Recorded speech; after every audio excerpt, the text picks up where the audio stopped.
Previously on F1. The season is underway. Vettel takes the victory. Lewis Hamilton wins. Stunning. I love this. That's incredible. He is the master. He's got that button, leads the Grand Prix. Round 8, Europe.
It's not a bad place to spend your Sunday afternoon, is it? Good afternoon and welcome to the 2011 European Grand Prix live from Valencia. It's race 8 of a truly special season. It's time for this Spanish city to bask in the glory of Formula One and try and live up to the drama that we saw in Canada 2 weeks ago.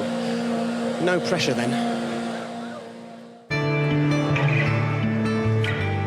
Here in Montreal, a wet track should simply make this one of the best races of the year. Safety car is in this lap. Thank goodness we're going to have a race. And he's touched. Webber is round. He's always in the wars, is Lewis. Spare me your judgments and spare me your dreams. You want the touch? Clarence touch. What are you doing? Rain down on me. This is difficult times for McLaren. Look how hard it's raining. It's absolutely chucking it down. So well, but you can't see anything. It's undrivable. It's undrivable. It is a red flag situation. The race is suspended. That looks like the red-shouldered blackbird to me. And the fans jumping up and pointing. It's a racing car. We haven't seen one of those for a while. Fernando Alonso's beats the Ferrari. And look, it's Button's got a puncture. It just all keeps falling into place, doesn't it, for Red Bull? Jenson Button is in last place now. Brilliant driving. Schumacher surely driving the best race since his comeback. Cars off all over the place. Button now streaming back through the field. This is going to be a titanic scrap, isn't it? Button sails past Webber, somehow finding enough grip. Schumacher, Button goes the long way round. Is he ahead of him? Yes, he is. Button up into second place. This race is not over for the win. What can Button do? You can see Vettel, you can smell the victory. Is there enough time left? Are we going to run out of time before we run out of laps? A beautiful drive from the 6 times through the pits, Jenson Button. We can have him. We can win this race, Jenson. Vettel leads as he goes into the final lap. Button, the new fastest lap of the race, driving for his life, driving for the victory. Has Vettel got what it takes to hold him off? He's got 8! Button leads the Grand Prix! Jenson Button, he wins a brilliant race. What a victory! Brilliant, Jenson. Absolutely brilliant.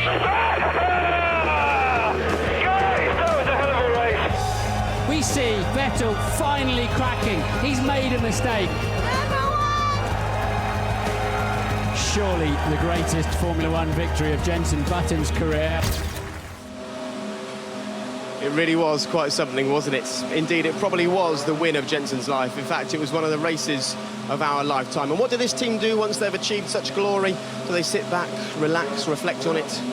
Not in this sport, and not when you're training to Red Bull by such a margin. In fact, almost to emphasise the point, this is a brand new front wing on the McLaren. No matter how quick they went in Canada, they want to go even quicker here. There really is no time in this sport for reflecting on anything. But once you've retired, you can maybe have a little look back, and that's why David Coulthard and Eddie Jordan are alongside me. And to both of you, really, apart from just the drive and the win by Jenson, what is your standout memory that you'll take away from that weekend? Eddie? Well, On returning home, absolutely everybody I met was euphoric about the whole result. Everybody was captivated by what Jenson did and the excitement of the race. And Canada, for everybody that I came across anyway, that was the standout memory. Well, it was a great story for Formula One. We had a different winner. We had an amazing win and an amazing drive from Jenson. But the thing I take out of it is that McLaren got so close to having one of those nightmare situations where you're explaining how your drivers crash into each other, like we saw with Red Bull in Turkey a year ago. But with that stunning drive from Jenson, everything, the heat was taken out of that, and suddenly that was not the story. Well, as the opening to our show was being played, actually, all of the guys here, all the mechanics, all the engineers in the garage were watching it with big smiles on their faces. But that is the margin between success and failure in Formula One. And in terms of the psychology of a Formula One driver that you'll know all about, David, was that worth more than just 25 points to Jenson Button this year, that win? Yeah, that was an incredible drive. He was running 4 or 5 seconds a lap quicker than anyone else in those conditions. And what would have appeared to Sebastian Vettel as a fairly straightforward just drive it to the line turned out to be he was under pressure, and he put a wheel out on the damp. So stunning victory, lots of overtaking, which drivers love to do, and those conditions are made for Jenson. And taking a quick look at the calendar this season, Eddie, the races that have brought us here and the races that are still to come, Jenson will be thinking, hold on a minute, I'm 60 points behind Sebastian Vettel, but there's still 300 points to fight for this season. He's still in this, isn't he? That sort of performance can turn a season around. Well, he is still in it, but you know, he still has to be really careful how he accumulates the points. And he really has, in my opinion, has to get his qualifying. He needs to be further up the grid to challenge. OK, and you can see exactly what happened to Jenson in qualifying very shortly. The other big story of that race, of course, Sebastian Vettel made a slip, and that doesn't happen very often. So it's very hot outside. We're gearing up for the race today. The fans are arriving. The drivers are arriving. In fact, they've got the beach here. They've got some wonderful bars. There's lots of other things the drivers could be doing. But as always in Formula One, Sunday is a bit of a work day for these boys. It's so lovely when it's sunny.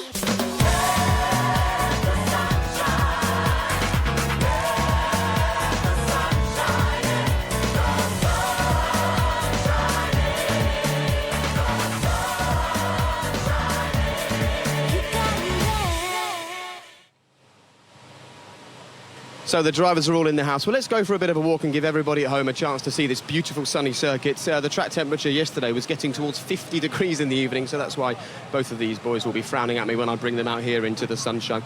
So let's talk about this place then, David, because it is a very hot place to come, but there are plenty of good reasons to be here. It's a wonderful city to come to, isn't it?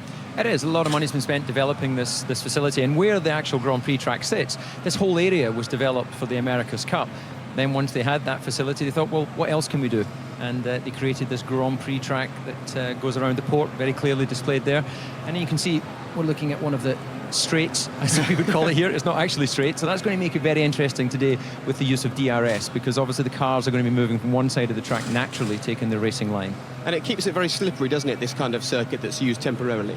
It does indeed. It's only used once a year, and a lot of trucks out there building up this track for a couple of months before the Grand Prix, and you can see we've had a number of incidents here. This was Kobayashi on the entry to turn 25, getting it all wrong, and then we have Michael Schumacher on turn in, losing the back end, and no, that's not his normal line. Yeah, that's an exercise in reverse parking. Now, Eddie, there are some great things about this place, the port, the fish markets. I mean, these buildings here are old tinglados, so these buildings where the cars are based used to actually be a fish market. There's some nice things, but one overtake in the race in 2009. We saw 82 in Turkey this year.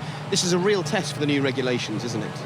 Well, we want to see, are the new regulations working? And if you're ever looking for a prime place to see exactly where you are, then it's here. This is very similar to Monaco, street circuit, right in the centre of the city. It has huge affection to a lot of people, and me included. I've been won over by this place, but we actually have to be certain that we can get a proper race and passing in that manner. Well, maybe today is the day to find out if that can happen, Eddie. So the sun's beating down on us, and actually the heat is on the rest of the pack, apart from Sebastian Vettel at the moment. You can see there 60 points between Sebastian and Jenson Button, and very few people mentioned after that Canadian race that Sebastian increased his lead, because Lewis was sitting second. He's now fourth, and as far as the Constructors' Championship's concerned, 255 points for Red Bull, very much in the box seats as far as that's concerned. But actually, there are some new rules in Formula One this weekend. They've made a slight change, the sports governing body, to the engine mapping system during qualifying, which essentially many people believe was designed to try and slow down Red Bull. However, once again, one man slightly forgot to read the script. Here's Ted Kravitz. Anyone who came to Valencia hoping for a surprise result in qualifying would have left the track sorely disappointed. Sebastian Vettel was quickest again, so starts on pole for the 7th time out of this season's 8 races. Down the field, Jarno Trulli underlined how tricky this track is with this lazy spin at the end of his lap. Conveniently, the pits were nearby. Jaime Alguersuari's visualization techniques didn't work for him. The Toro Rosso driver, again, an early dropout. Today we just went for one go, you know, on the first lap, and I got big traffic. I couldn't do it on the first lap. I tried it on the second lap, you know, and the tyre was already gone. Faced with a failing fuel pump in his Williams, Pastor Maldonado couldn't find the hard shoulder and instead parked his car in the middle of the track, which suspended the session. Into the top 10 shootout then, when everyone qualified pretty much where they expected to be. Adrian Sutil is 10th for Force India, Heidfeld 9th in the Renault, and Mercedes next up, but Nico Rosberg has an advantage for the race today. He saved a fresh set of tyres by just doing one run. Michael Schumacher isn't predicting any fireworks though. Where we are, there is not much chance to look really forward in the race trim. So it's going to be more staying in position and drive it to the end and take the points that we can take. From the highs of Canada, Jenson Button was brought back down to earth with a bump, only 6th on the grid, the rear of the car getting away from him, meaning the Ferraris of Felipe Massa and Fernando Alonso start ahead of the McLaren on the grid. 4th, a great result for Alonso on home soil. 4th, we know that is our maximum position at the moment. Red Bull is out of reach as the last, I think, 13 pole positions regarding the last races of last year. So this is Formula One, no magic tricks from one race to another. So the real goal was to beat the McLarens. So we have one McLaren in front, one behind. So more or less it's achieved the goal. And either Felipe or me, I think we start in between them, and hopefully tomorrow we can fight for podium, which is the main goal for this weekend. But the top 3 were as they were at this track last year. Lewis Hamilton felt he drove a brilliant lap and outdrove the car to 3rd position. Mark Webber improved to 2nd place under pressure on the final run. But having already been easily quickest, Sebastian Vettel called off his final attempt and retired to the garage to consider his genius behind the wheel. The 22-year-old now has 20 pole positions, 10th in the all-time list, and only 2 behind Nelson Piquet and Niki Lauda. This is a good fresh start this weekend, and hopefully we can at least, I would love to even just finish in my position. I would be more than happy. Our race pace has been pretty good over the last few races, so as Jenson proves, so let's see how it goes. It was a good time to peak and get the best lap right at the end there for myself. A personal best obviously wasn't enough for Seb, but it was a good lap to put me pretty close to him. And ahead of the 2 McLarens and Ferraris, so certainly would have taken that in the middle of qualifying. It will be a long Grand Prix. It's difficult to predict, especially with the races we have seen so far. So, but surely, you know, when you start from pole, you don't want to finish 2nd. So Sebastian Vettel, the only driver smiling after qualifying. Mark Webber alongside at a track the Australian dislikes. Lewis Hamilton will be looking to overtake one Red Bull at the start, and the Ferraris are ready to pounce as well. Button only 6th, followed by Rosberg, Schumacher, Heidfeld and Adrian Sutil. Paul di Resta's 12th for his first Grand Prix in Valencia. Kamui Kobayashi could one stop, starting 14th on the grid. Sergio Perez, his teammate, is fit to race from 16th. And at the back of the grid, it's the Team Lotus, Virgins and Hispanias. So there you go, that's the grid for today. Once again, we're in the Pole Sitters Garage. It's a real treat to be in here. A hive of activity with just over half an hour to go. And as I speak, there he comes, the world champion, with his headphones on, gearing himself up for today's race. Clearly very focused. I'm not sure what music he's listening to. David, perhaps you can give us an insight into Seb's favourite band. It's German folk music. Is it? Very nice. Actually, I thought it would be. That's not true. It's Smoke on the Water by Deep Purple. He's completely infatuated by Deep Purple. So there's a little insight for you. Really? I thought it would be The Chain by Fleetwood Mac. How many times, Eddie, have we stood here in awe of that driver and in awe of this car? But this weekend, it shouldn't have been like that, should it, in qualifying? Well, indeed, it shouldn't, because the rule makers, the legislators, they decided they thought the advantage this particular car had was to do with the engine mapping. They changed it so as you couldn't change the mapping and hopefully slow this thing down. It didn't happen. They've got it wrong. OK, so Sebastian does the business again. It was a really good lap from Mark Webber as well. But David, the happiest man is Lewis Hamilton. He starts 3rd on the grid for this race. And maybe he will be looking at last year's race, because the front 5 starts in exactly the same position as 12 months ago. And he had a great start, didn't he? Yeah, well, remarkably, as you say, it's the same grid line that he had last year. He really launched off that inside line. It's a cleaner part of the track and worth about a car's length in terms of grip, and he put that to good effect, and then gets his nose down the inside, which Sebastian Vettel. How did they both manage to get through that corner without touching? is an exercise in great driving. Here we get the in-car view of that, a massive launch from the grid, gets right up alongside Mark Webber, who sensibly moves aside. And then this is the key area we need to look out for today. Into turn 2, there is a big window of opportunity to get down that inside. And you can see they can actually launch themselves over that inside curve. And it's all down to whether the guy in front leaves enough space or not. Be interesting to see, actually, after all the criticism for Lewis Hamilton in the past couple of weeks, Eddie, whether he gives us such an exciting start today. I have no doubt there will be no change. And if there is a change, I'll be 1, disappointed, and 2, surprised. The guy drives with his heart. Yes, he does make mistakes, but they're very tiny mistakes, and for the risk he takes, I think the reward will be there for him in the future. OK, well, we quite like pushing the limits and the rules here on the Formula One, but I think all that noise was a message from Red Bull to get out of our garage. We've got a race to prepare for. Obviously, plenty of eyes will be on this car today, and also plenty of eyes focused on a car 3 places behind, Fernando Alonso, who amazingly has never done particularly well at either home Grand Prix.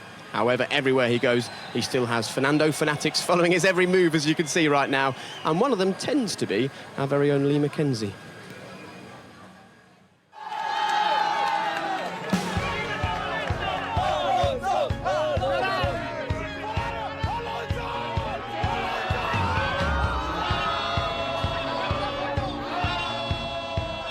Fernando, thanks for sparing us some time, because I know it's a really busy weekend for you. Some drivers don't even have one home Grand Prix, and you're blessed to have 2.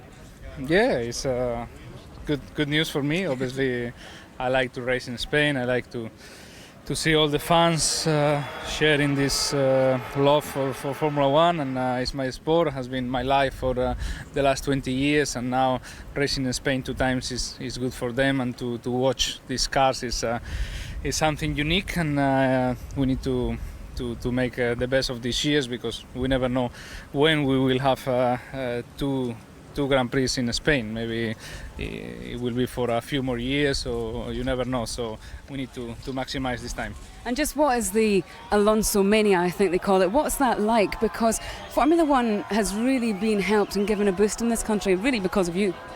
2004 was the first time Spain saw Formula One in live on TV, and it was my best years, 2005, 2006. So there is a lot of passion for Formula One and a lot of passion for myself. So every time I go out for a restaurant, cinema, or very normal things, there is a little bit of crazy people around me, but it's very nice to feel all that support, and hopefully I can pay back with some good results, especially here racing at home. And there's going to be some fans that you're about to meet now. Is it nice to get up close and speak to them, especially here in Spain? Yeah, they are a little bit shy when they see me. I noticed that, but it's good, and not only here. As I said, when you arrive to the airport, in the hotel, there is fans everywhere. Sometimes you need to look also in your room, but it's all okay. Well, enjoy your weekend. Thank you. Thank you.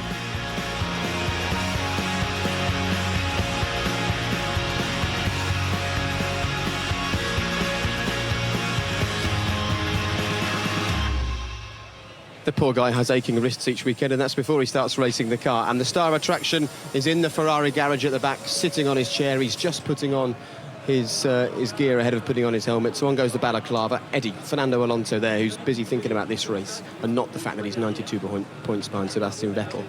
Ferrari 150 points behind Red Bull. When did this team start turning their attention to 2012 and not 2011, do you think? Well, if they were a normal team, let's call them normal, but you can never do that with Ferrari, you would already have started, because it's too far, it's too big a gap. But you know, the pressure on Ferrari in Italy and other parts of the world is massive, and they can never ever give up. They have to keep on the struggle. Okay, big day for Fernando. How much would he love to win in Spain? That would be quite special, wouldn't it?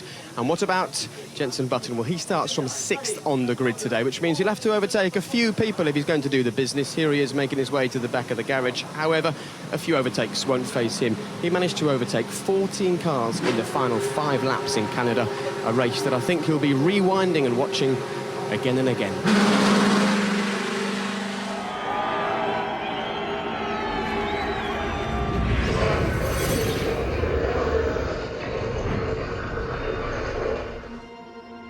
It's been said, it's been written, Canada was Jenson Button's greatest ever win. Where does it stack up for you? I would say yes, it's my greatest ever win, you know. To come through from last to first and have everything else going in the race, yeah, it was definitely my best victory. I like those conditions where you have to really feel your way around. Maybe it's from when I was karting. Before I started racing, my father wouldn't buy me any wet tyres when it was raining. I had to run around on slicks. Yeah, because he said he wanted me to learn how to drive and rise in the wet to get car control. He says that now, but basically he just couldn't afford to get me any wet tyres or couldn't be bothered. So what you're saying is, 20 years ago your dad was rather tight, and now he's claiming... He was tight, yeah. ...all the credit for your brilliant win. Of course he is, it's my father for you. I don't blame him. I don't blame him, do you?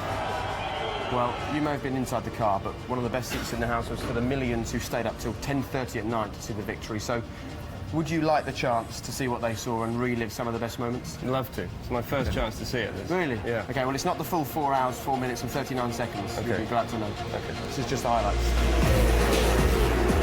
Yeah, I don't think this bit was a highlight, this one. No, we've got the highlights and the lowlights here for you. Yeah, to McLaren's touch. Lewis Hamilton, obviously with suspension damage, puncture. I got a bad exit at the corner before. I started moving over to the left, which is the racing line. Yeah. I looked in my mirrors before, and I saw an orange rear wing, but I didn't know if it was mine or if it was Lewis's. I didn't know where he was.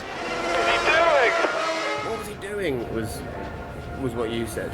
Well, Did you just feel like he was in the wrong place? At that point in time, I didn't know how far he was up the inside or outside, if you like, because I couldn't see a thing behind, so I didn't really know what was going on. So it was that was the first reaction. It was first of all shock. I mean, how did that happen? And also it was so lucky that I didn't get turned into the pit wall.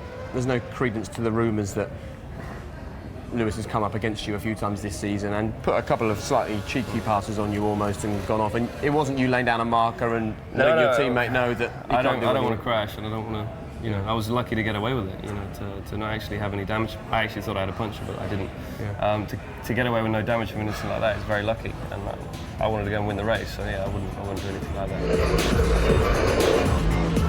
Fernando Alonso beats the Ferrari. And look, Button's got a puncture. Jenson Button is in last place now. Yeah, I was a long way up the inside. I was actually in front. And then he accelerated into the corner, which is very strange. I think he was trying to find his feet on the tyres he just put on. Button absolutely flying out there. So how good were you feeling in the car at this point? Because you were starting to pick up some places now. Every move you make, it feels so good. Really? It really does. A lot of people have said this to me in the past week. At this point, where did Jenson's pace come from? Everyone was just driving around slow. I don't really know what was going on.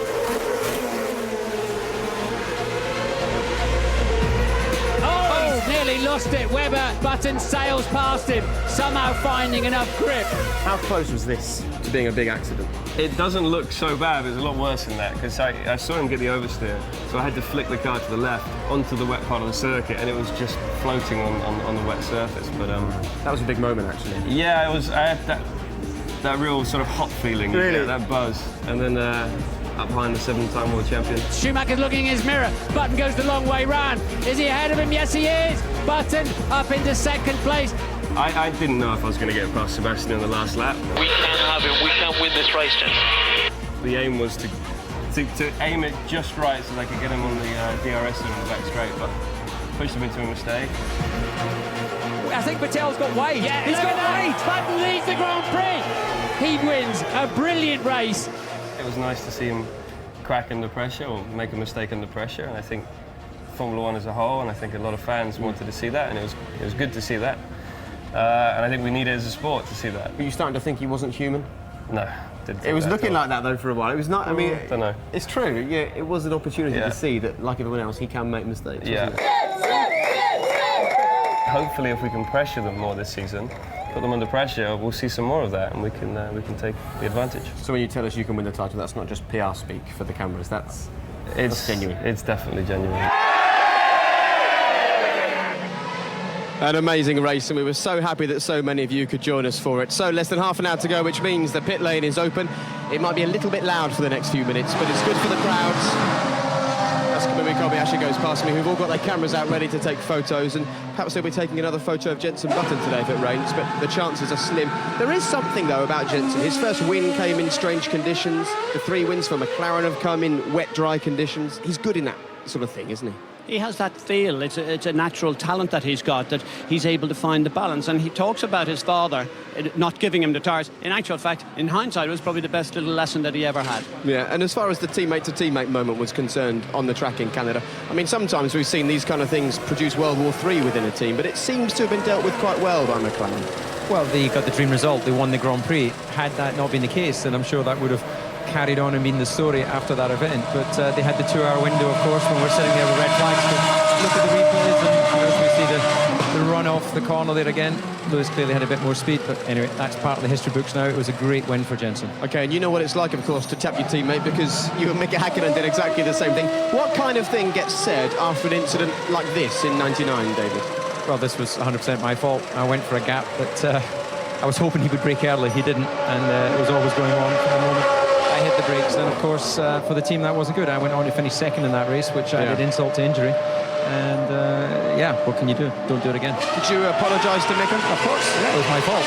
Why would you not apologise? Good. Very magnanimous, because I know what racing drivers can be like, hey, Eddie? Well, you know, he's very nice now that he's properly retired. Right in the heat of the moment, racing drivers don't like to do apologies, so I commend you for doing such a noble act. OK, well, it's getting very loud in here, so I think we should pot out of the pit lane for just a couple of moments, because people have been applauding Jenson Button for the past week, but questioning Lewis Hamilton. I suppose no one can really know what's going on with Lewis at the moment, but one man has quite a good idea. He won 3 world titles, including one of them with Lewis's current team. Nicky Lauda's with Ted. Well, Nicky, some of our viewers might have read some quite strong comments you had to say about Lewis Hamilton. Tell us what you actually said and meant. So first of all, I want to correct things if they were interpreted in the wrong way. I think that Hamilton is one of the top 3 guys in Formula 1. He's the quickest guy. He's, for me, an amazing racing driver.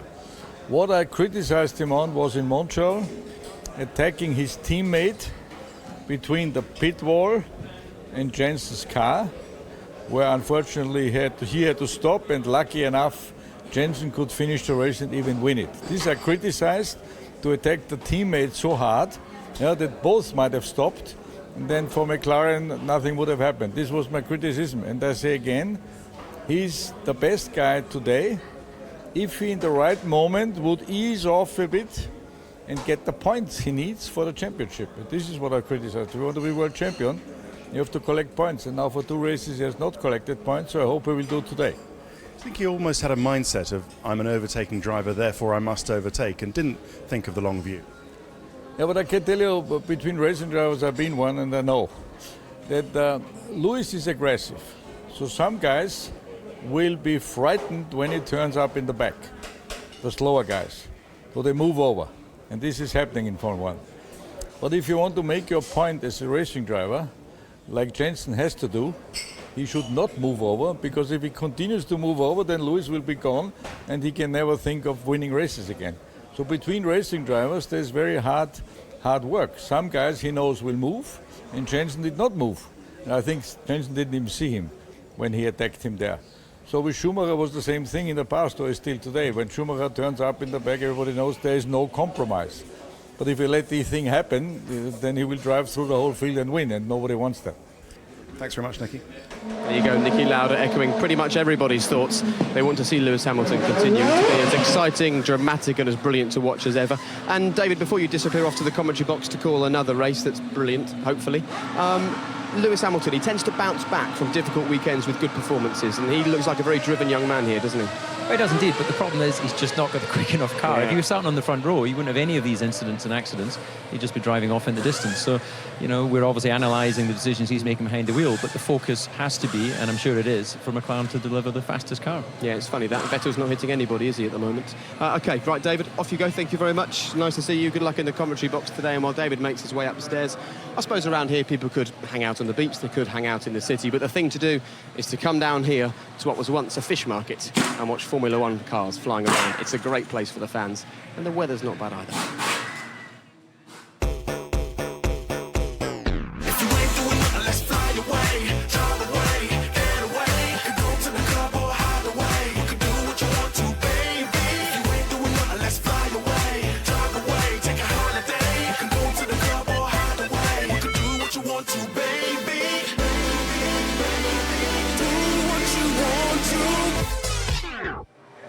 OK, well, it's time for us to make our way onto the grid at the moment. And when we get on there, Eddie, the first place that we'll be when we arrive on the grid is right in between the Force India and the Renault, Nick Heidfeld and Adrian Sutil. And Pirelli aren't happy at the moment because both of those drivers didn't go out for the final part of qualifying yesterday to save tyres, and Pirelli are concerned and Formula One are concerned that that's just not good for the show at the moment.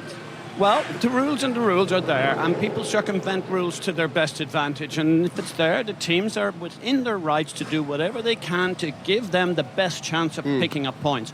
I don't have any real problem. If they want to eradicate that or insert a new rule, then do so, but don't blame the teams. OK, so if you were still running Jordan and you knew that by saving a set of tyres and not going out in qualifying would help you, you would do that? I would do anything, and I mean anything, to give the team, its sponsors and its people the very best chance. OK, well, this is a treat, isn't it? Always coming out onto the grid is special. Nico Rosberg. Nico, just a quick blank from you. Thanks a lot. He loves doing that and giving me a little smile as he walks away. But let's come on to the middle of it. I hope that's not indicative of what's going to happen here today. Well, Eddie, this is your grid walk, so I'm going to let you fire away and take me around, I think, and chat to a few people. What do you think? What about your old mate, your mate Nick Heidfeld? Nick Heidfeld. Really good for a quote. Nick, may I just have a word? Big race? Well, we hope so. It's going to be interesting what happens to the Mercedes. Sometimes they struggle in the race with their tyre wear. Could be a chance here for us. You think you can get back to some of the performance you had at the beginning of the season, some points all the time and up on the pole position? Yeah. Sorry, on the podium, I meant. Well, here it's going to be difficult, but it's going to be very interesting to see what's going to happen in Silverstone with all the rule changes. Some people think it's going to hurt us a lot, but actually I obviously hope that it's not going to be too bad. Thank you very much. Have a great race. Thanks a lot, Nick. Have a good one. Now, there's a man that I would really love to speak to up here.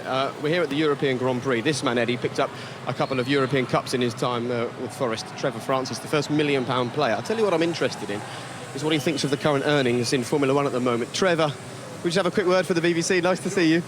So you were the first £1 million player in British football. Tell us what you think of the current money and the earnings in Formula One. What do you make of it? I think it's a bit absurd, the prices now. It was 32 years ago when I went for £1 million, and that broke the record by about 500,000. I think today, it's got out of control, I really do, but I think there won't be too long before we talk about a £100 million transfer. Who would that be, Messi? Well, Messi or Ronaldo, one of the two. Trevor, I've got to ask you a question. It's in the back of my mind for a very long time, and that is, you won 2 European Cup medals under the great Cloughy. That's right. Where do you place Cloughy in a Formula One context? What team would you put him in, and how would he do? I think, well, he could manage any team. He was so good. To get success with Derby and Forest was an unbelievable achievement. I think he'd quite like to be with McLaren, with Lewis Hamilton and Jenson Button. I think that would suit him. I think he'd be great. One final question before we go. How special is this? I mean, we've got a grandstand here right on the track. This is a bit like walking out at Old Trafford or at Wembley before a cup final. I was just thinking exactly the same. I'm nervous. This is an unbelievable ambience and great occasion, and I'm really looking forward to the race.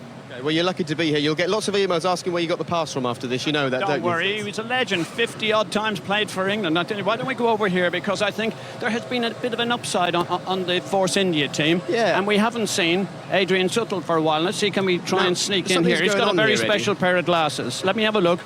Are you ready for the BBC? Let's have, no, it's not Adrian. Here we are. Do you remember me? I don't remember you, actually. Adrian, what's happened? First time in Q3? Big performance uplift with the car? Yeah, it was a good qualifying yesterday. I'm really happy. You can see it here, I'm happy. So, but it's a long race. So let's hope you're happy at the end of the race. Exactly, that's more important. Today, the important day, but I have a good feeling for the race with a good strategy. And Adrian, only Eddie Jordan could start an interview like this and not ask the question, what are the glasses all about? Just fun. What I want to know more importantly, we've interviewed Paul, your teammate. How good a teammate is he? He's a great teammate, yeah. We have a good relationship and he's always pushing. So we're always close together and it's very good for the team. So we score both points, hopefully very soon and hopefully today. Let's hope we do that. Both. Well done. Congratulations, Adrian. Eddie, let's go for a walk because it's worth pointing out and congratulating Adrian, not just on a very good sense of humour there, but also on his qualifying, making it into Q3 for the first time in a while. But Paul Di Resta starting 12th. He's had a very, very difficult weekend, hasn't he? Well, he has had the most difficult weekend. Remember, they have a policy in this team that they allow the third driver go out in one of the sessions on the early morning on the Friday. And what happened? He crashed the car badly, which curtailed greatly the amount of running that, in fact, Paul had in the car. So to qualify 12th for me was a very big success. Yeah, we've talked a lot about Jenson Button. Here's his car sitting on the grid at the moment, sitting 6th on the grid as well. And Eddie, we made the point yesterday. We'd like to see Jenson if we could, wouldn't we? He's not around, sadly. He's nipped off somewhere. But if he hang wants on, to, I've got somebody here. If he wants to improve his racing, Eddie, Jenson's got to sort out Saturdays, hasn't he? He has to start at qualifying. He must. I believe he is a real contender for the championship, but not from 6th on the grid. He has to up his game in qualifying. Right, time to go and say hello to your old friend, I think. This should be interesting. Bernie, can I He's running away from me. He can't get away from me that easy. Bernie, are we going to have many more races here in Valencia? I hope so. That's what we're working on now. We hope we have, certainly for a long time now. Can you possibly see in the future 2 races? Is there justification for having 2 races so close to each other, not just in terms of distance, but in terms of the calendar as well? Can Spain sustain this? It's not easy to sort out properly, you know. We've been with Barcelona a long time, but we'll see what happens as well.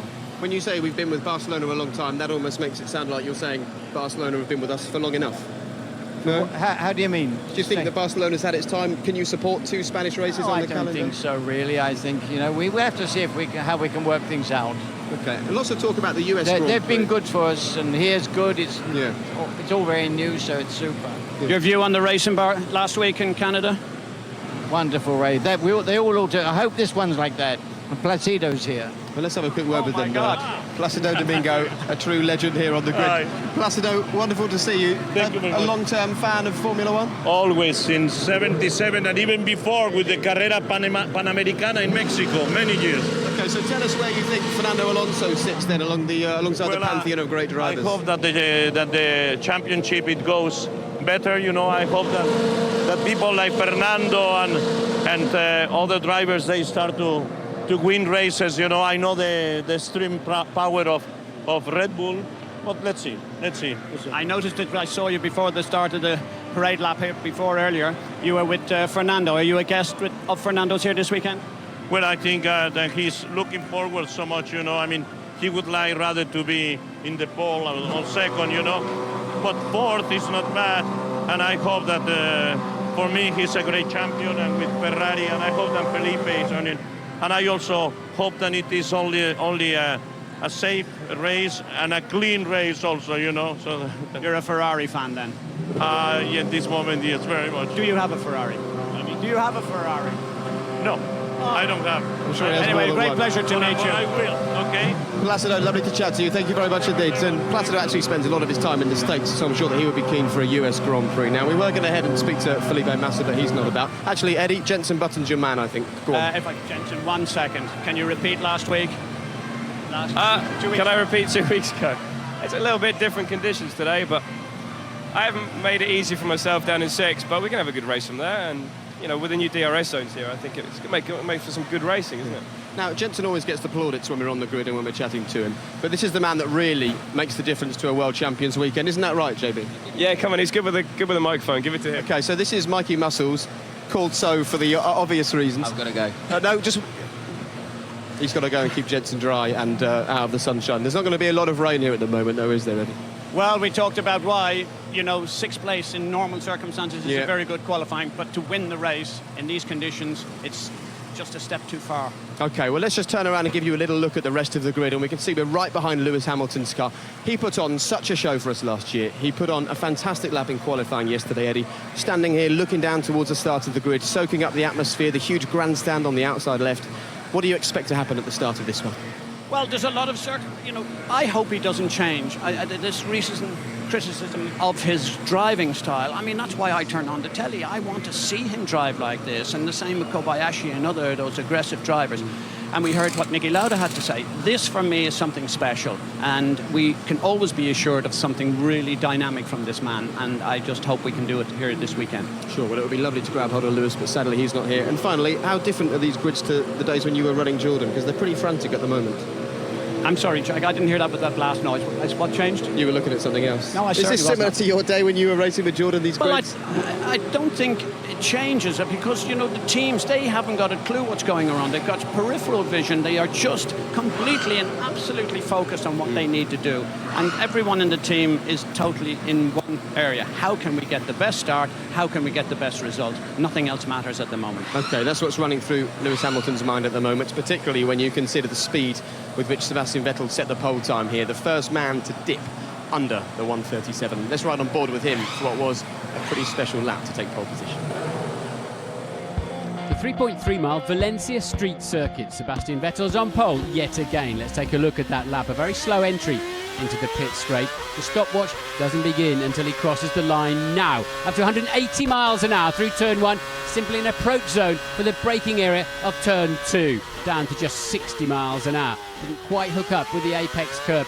Hard on the throttle and very close to the wall through the exit. Turns 4 and 5, a street circuit style chicane, clumping across the curbs and again running nicely through the exit, hard on the power, building up to 190 miles an hour, a sweeping right-hander at turn 7. This is turn 8, leading into the swing bridge section. Full throttle through the first part of that onto the narrower bridge. Heavy braking through the exit, back into the car, just trying to step out and a little bit eager on the throttle, spinning up the rear tyres. The long sweeping turn 11 left-hander building up to 195 miles an hour along a straight down towards the braking zone of turn 12. It's a tighter section of the racetrack. He really maximises the width of the track to minimise the angle of the corner. This is turn 13. 14 immediately ahead, around 90 miles an hour, really chasing the throttle well through there. Another straight ahead, despite it being a couple of long left-hand kinks in the approach at 185 miles an hour for the braking zone of turn 17. Second gear, just 65 miles an hour, almost a hairpin. 18 follows quickly, and then the double right of 19 and 20 that you hook up as one corner. Sweeping through the walls at 185 miles an hour, approaching the final part of the lap, and the easiest place to make a mistake right here under braking. It is the last corner, turn 25 they call it. Back end of his car was trying to get away. He gets it into the pit straight, drives across the line, and it's another pole position. Good job. Yes. Thank you. What a pole lap, and we've made our way off the grid and out the back of what are called the Tinglados, and you can see the beautiful old architecture. They're old fish markets, actually. Fantastic to have cars in there now. It's lovely what they've done with this place. We'll talk to Eddie in just a moment, but first let's hear from Christian Horner, whose drivers are sitting 1-2 on the grid. Their first front row lockout since Spain this year.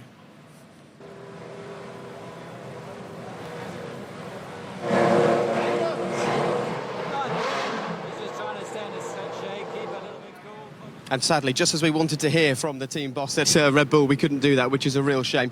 But I suppose one of the big worries as far as Red Bull are concerned is what we're calling the double DRS zone here at this race, Eddie, which means there's a single activation point, but there's 2 points where the teams can open their rear wing, which then reduces the drag and makes the car go faster, and hopefully, in the eyes of the Formula One world, improves overtaking. So there's the detection zone, Eddie, just before turn 8. Then you're over the bridge, and then you have the first and then the second activation zone. Now, people have said the reason for Sebastian Vettel's slip in Canada was because he was aware that this activation zone was coming up and he didn't want Jensen to overtake him. But the problem with 2 zones is you use the first one to overtake a driver and the second to pull away, which I suppose in some ways negates overtaking.